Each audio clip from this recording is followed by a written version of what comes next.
The pen felt heavy in my hand. I looked at the document, then at my husband's smug expression across the dining table. "Sign it," he said calmly, "or I'll make sure this divorce drags on for years." So I signed. I set my keys beside the papers and walked out of my own penthouse without turning back. The next morning, his attorney called him in a panic. "Do you have any idea what you just let her do?" But let me take you back to where it truly began. I met Marcus at a charity gala in downtown Seattle 6 years earlier. I was 32, newly promoted to lead architect at Morrison Design Group, confident and thriving. He approached me near the silent auction table, a charming smile, flawless suit, talking about his groundbreaking tech startup that would revolutionize the construction industry. Looking back, the red flags were obvious. The constant name-dropping, the vague answers about his product, the way he insisted on splitting every bill in the name of equality, although I later discovered his credit cards were maxed out.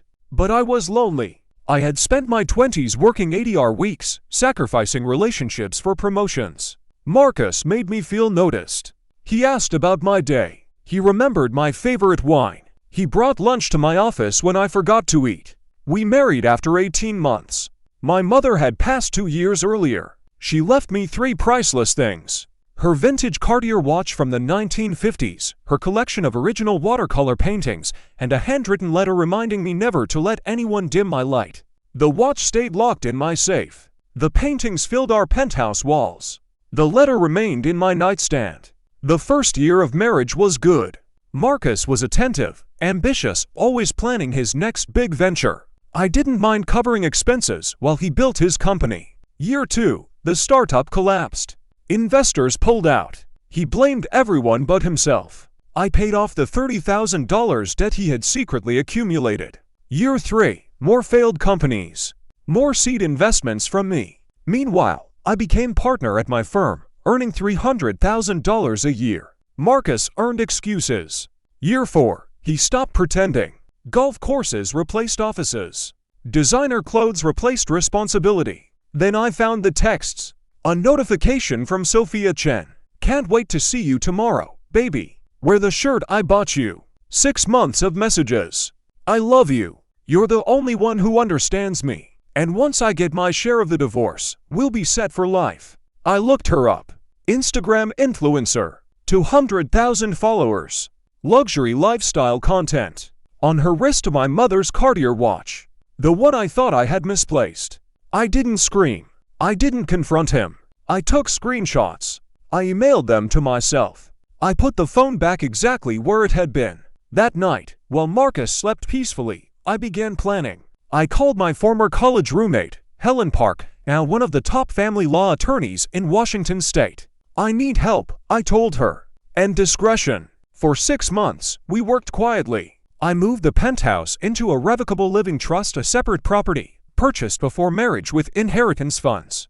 I legally secured my partnership stake. I documented every dollar Marcus had spent, every item he had taken. And I installed security cameras or video only, perfectly legal. The footage showed everything. Marcus and Sophia in my home, going through my closet, laughing while she tried on my mother's earrings, boxing up 3 of my mother's paintings. When I discovered the empty spaces on my walls, I nearly broke. "I donated those old things," Marcus said casually. "They were depressing. Depressing." I cried in the bathroom for an hour. Then I fixed my makeup and continued the plan. Helen drafted a document, harmless on the surface. Buried inside was a clause where Marcus acknowledged full and final compensation for any marital property claims.